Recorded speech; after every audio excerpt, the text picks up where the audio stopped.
Jina inaitwa Polele. Mimi ni mkazi jirani hapa. Ukiona mbele ya hizi miti.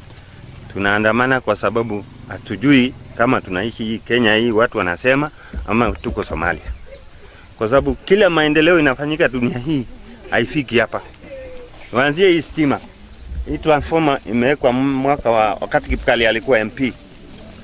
Stima ikaja ikapita maili moja kutoka hapa. Watu wako na stima. Maili mbili ngambo ile wako na stima. The opposite side wote wako stima. Hata Murani, the next neighbor, wako na stima. Tunauliza kwani tulifanya nini hawa? Kwa nini hatuwezi pata stima? Katika hii majirani wote unaona hapa wanaishi hapa. Kuna mtu ana stima kwake?